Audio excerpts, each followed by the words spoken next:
रमजान में कब्रिस्तान में क्या होता है। आज की इस वीडियो में हम एक ऐसे मौजू पर बात करेंगे जिसके बारे में शायद आपने कभी गहराई से नहीं सोचा। रमजानुल मुबारक का महीना आता है तो पूरी दुनिया में मुसलमान रोजे रखते हैं, नमाजें पढ़ते हैं, तरावी में कुरान सुनते हैं, सहरी और अफ्तारी का एहतमाम करते हैं। घरों में रौनक होती है, मस्जिदों में भीड़ होती है, बाजारों में चहल पहल होती है। लेकिन क्या कभी आपने सोचा कि उस वक्त जब आप अफ्तार की खुशी में डूबे हुए होते हैं, जब आपके घर में हंसी और चहचहाट होती है, उस वक्त कब्रिस्तान में क्या हो रहा होता है। जमीन के नीचे लेटे हुए आपके प्यारे क्या महसूस कर रहे होते हैं। क्या उन्हें भी रमजान का एहसास होता है? क्या उन पर भी इस मुबारक महीने का कोई असर पड़ता है? ये सवालात सिर्फ तजस्सुस के नहीं, ये सवालात हमारी जिंदगी से भी गहरा ताल्लुक रखते हैं। क्योंकि आज जो कब्रों में हैं वो कभी हमारी तरह जिंदा थे, और जो आज जिंदा हैं वो एक दिन कब्रों में होंगे। तो आज हम अहादीस और उलमा की तालीमात की रोशनी में इन सवालों के जवाब ढूंढेंगे और आज की ये वीडियो आपकी जिंदगी पर गहरा असर डालेगी इंशाअल्लाह। सबसे पहले ये समझना जरूरी है कि कब्र दरअसल है क्या। हम इसे सिर्फ मिट्टी का ढेर समझते हैं, लेकिन इस्लामी तालीमात में कब्र एक आलम है, एक दुनिया है जिसे आलम बरज़ख कहा जाता है। बरज़ख अरबी जबान का लफ्ज है जिसका मतलब है पर्दा या दरमियानी चीज। ये इस दुनिया और आखिरत के दरमियान की जगह है जहाँ इंसान मरने के बाद कयामत तक रहता है। इस आलम में इंसान को होश है, एहसास है, वहाँ रूह को अजाब भी हो सकता है और राहत भी। कुरान करीम में अल्लाह ताला ने फरमाया कि आले फिरौन को सुबह शाम आग पर पेश किया जाता है, यानी बरज़ख में अजाब एक हकीकत है। हज़रत उस्मान बिन अफ़्फ़ान रज़ी अल्लाह अन्हु जब भी किसी कब्र के पास खड़े होते तो इस कदर रोते कि उनकी दाढ़ी तर हो जाती। लोगों ने पूछा, जन्नत और जहन्नुम का जिक्र आता है तो आप इतना नहीं रोते, लेकिन कब्र देख कर क्यों रोते हैं? आप रजी अल्लाह अन्हु ने जवाब दिया कि रसूल अलैहिस्सलातु वस्सलाम ने फरमाया, कब्र आखिरत की मंजिलों में से पहली मंजिल है।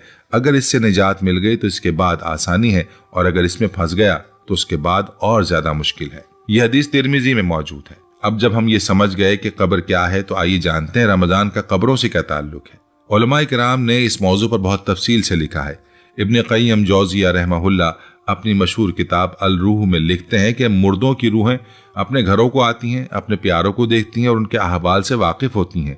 खासतौर पर जुमे के दिन और रमजान के मुबारक महीने में ये ताल्लुक और गहरा हो जाता है, क्योंकि रमजान में जमीन पर जो रहमतों का सैलाब आता है उसकी बाज़गश्त बरज़ख में भी सुनाई देती है। रमजान में अल्लाह ताला की तरफ से जो खुसूसी रहमत नाजिल होती है उसके बारे में नबी अलैहिस्सलातु वस्सलाम ने बताया कि इस महीने में जन्नत के दरवाजे खोल दिए जाते हैं, जहन्नुम के दरवाजे बंद कर दिए जाते हैं और सरकश शयातीन को जंजीरों में जकड़ दिया जाता है। यह हदीस सही बुखारी और सही मुस्लिम दोनों में मौजूद है। जब जहन्नुम के दरवाजे बंद होते हैं तो इसका असर सिर्फ जमीन पर नहीं बल्कि बरज़ख पर भी पड़ता है, और जब शयातीन जकड़े जाते हैं तो कब्रों में रहने वालों पर उनका भी असर कम हो जाता है।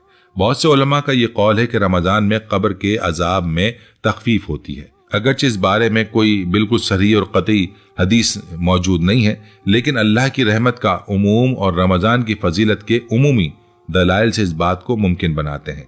अल्लाह ताला ने कुरान में फरमाया कि मेरी रहमत हर चीज पर छाई हुई है।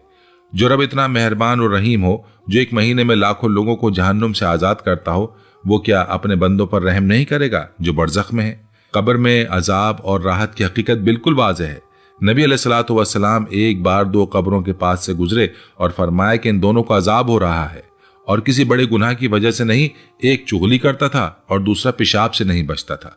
फिर आपने खजूरों की दो टहनियां लेकर उन कब्रों पर रखी और फरमाया कि जब तक ये शाखें तर रहेंगी इनके अजाब में कमी होती रहेगी। यह हदीस सही बुखारी और सही मुस्लिम में मौजूद है, और इससे साबित होता है कि कब्र का अजाब एक नाकाबिले इनकार हकीकत है, और जो लोग कब्र की राहत पाते हैं उनका हाल बिल्कुल मुख्तलिफ होता है। नबी अलैहिस्सलातु वस्सलाम ने फरमाया कि मोमिन की कब्र इतनी कुशादा कर दी जाती है जहां तक नजर जा सके, उसमें रोशनी होती है और उसे उसका नेक अंजाम दिखाया जाता है। ऐसा शख्स कब्र में सुकून से लेटा होता है जैसे कोई शख्स गहरी नींद में हो। रमजान में ऐसे लोगों पर अल्लाह की रहमत और भी ज्यादा नाजिल होती है, क्योंकि उनके जिंदा प्यारे उनके लिए दुआ कर रहे होते हैं, फातिहा पढ़ रहे होते हैं, सदक़े दे रहे होते हैं, और रमजान में हर नेकी का सवाब कई गुना ज्यादा होता है। तो रमजान में कब्रिस्तान जाना एक निहायत मुस्तहब और अजर वाला अमल है। नबी अलैहिस्सलातु वस्सलाम ने फरमाया कि कब्रों की जियारत करो, क्योंकि ये तुम्हें मौत याद दिलाती हैं और आखिरत की याद ताज़ा करती हैं। रमजान में जब हम अपने प्यारों की कब्र पर जाते हैं, उनके लिए दुआएं करते हैं, सूरह यासीन पढ़ते हैं, फातिहा पढ़ते हैं, तो ये उनके लिए एक रूहानी हदिया होता है। उलमा का एक बड़ा तबका इस बात पर मुत्तफिक है कि जिंदा लोगों की दुआएं